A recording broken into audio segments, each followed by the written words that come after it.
Hello to my YouTube friends. First thing you notice if you've followed any of my other videos, this is not the lawnmower that I've been working on lately. This is actually the one that I use on a regular basis. Helps keep the yard nice, does a great job. Really love Kubota lawnmowers here. Today I thought, since I've been kind of banging my head against the wall on the turbo diesel, it'd be kind of cool to go over some other things about lawnmowers in general. This is not necessarily just a Kubota video, but I do know a lot of people who own riding lawnmowers, and they figure as long as they turn the key on and the mower starts and it cuts grass, that it's all good. So today I thought we might go over a few really basic maintenance tips, some things to check, keep an eye on. Nothing too technical. We'll just go over some of the basics. So best place to start is under the hood, the engine, the heart of the machine. This is where it all begins.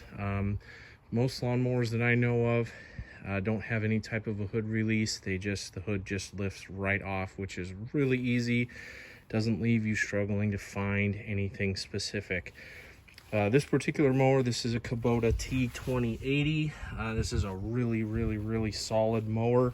You can see mine has just over 700 hours on it, which for a consumer grade lawnmower is quite a bit, and it shows no signs of slowing down.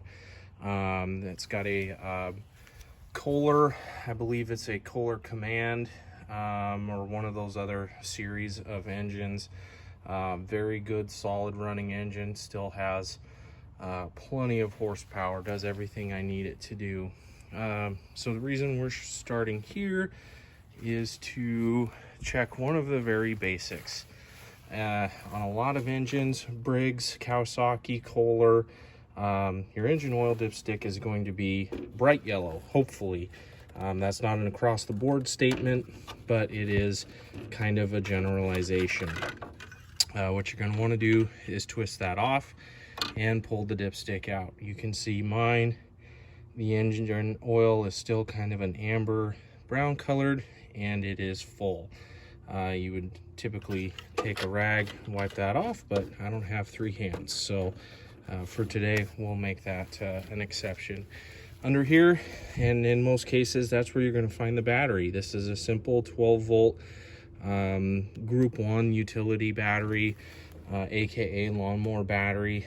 It's commonly built with these kind of side posts that you run a bolt through. This one's a few years old. Shout out to Interstate Batteries for making a solid battery. I don't have to do anything to it. It's virtually maintenance free. I park it. I don't even take a ground strap off. So, and it just has been working for several years. So again, shout out to Interstate. Under here on this particular engine, you're going to find the air cleaner. A lot of them, a lot of mowers, Briggs, Kohler, Kawasaki are going to have a standard paper style element, and then you're going to have some type of a foam air cleaner, and that's going to catch the large debris. Check that, take that out periodically. I say replace annually, but at least check it once a month during the mowing season. Another thing, probably not something you have to get to too often, but there are usually some fuses which help control safety switches. This has a 20 amp kind of a slow blow fuse that's for the starting circuit, and then it's got one for the lights, and then another one for, I believe, the Rio, or the reverse awareness system. So that is kind of the generic under the hood. I do want to show you the fuel filter if I can. There's the fuel filter on this one. That is where that one belongs. Again, try to replace once a year. You can see the oil filter behind it on this particular model. And again, once a year on engine maintenance really does pay dividends in the long run. So that kind of wraps up engine. So I figured I would pop this little valance piece off here just to give a little bit more in-depth view of what we're working on here. Again, here's our fuel filter, which I showed earlier.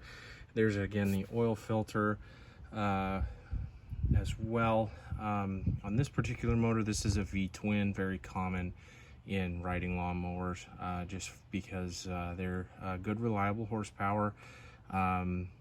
This thing right here, I do get a lot of people that ask about these, what they are, because they see lines coming in, going out.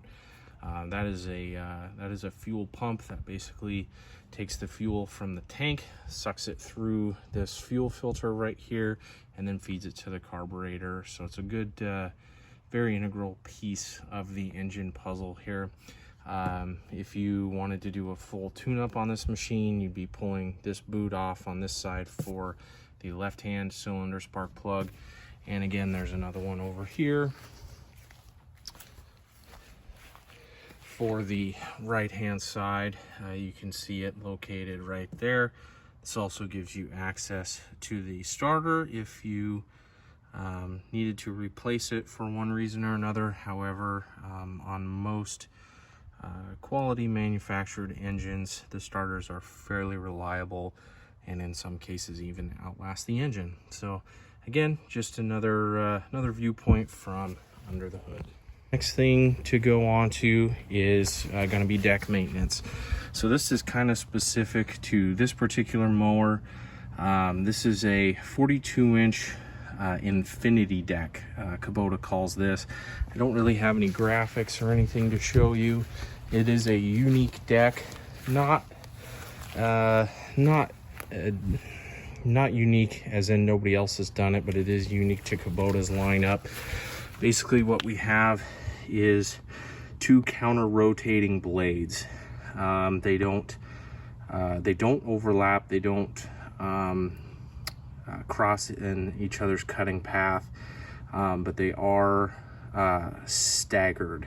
So you do get this big stagger pattern, and it is offset by quite a bit. Again, leaves a really good, you can see, leaves a really good cut. Apologize, I got some dead grass here. We're in the middle of I guess a drought, and so we don't get to water all that much. But that is a deck. One thing, keep the blades sharp. That's a big deal. It will keep your quality, your cut quality high. If you have a bagger like I do, sharp blades make cleaner cuts and they bag better.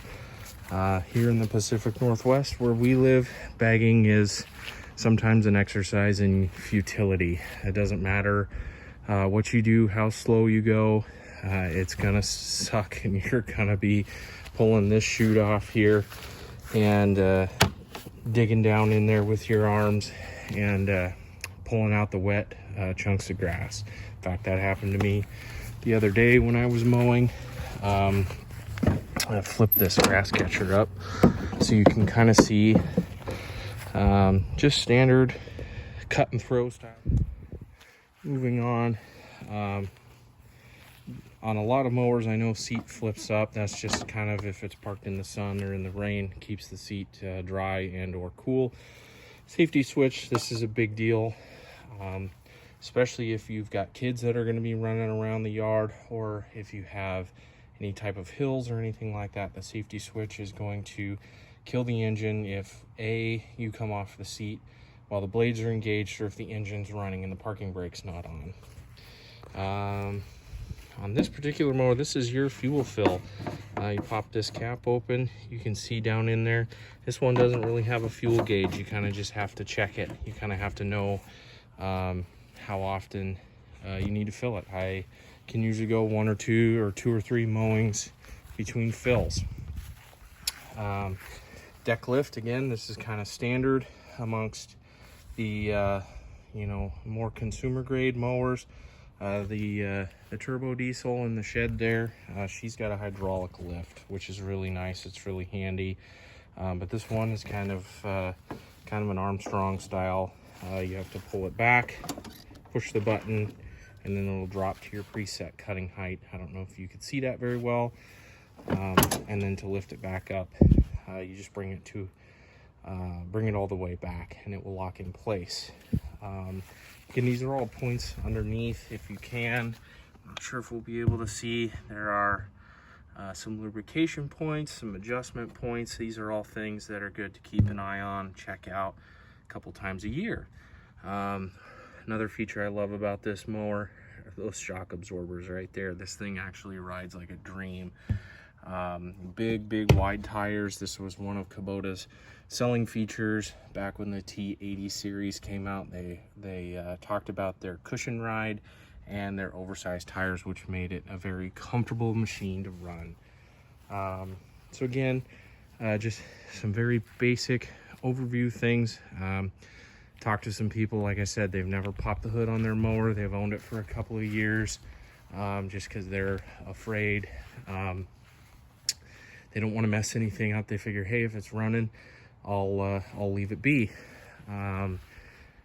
Again, if you're not running a Kubota, or even if you are and it's a different model, always refer to your operator's manual. That will give you the best information.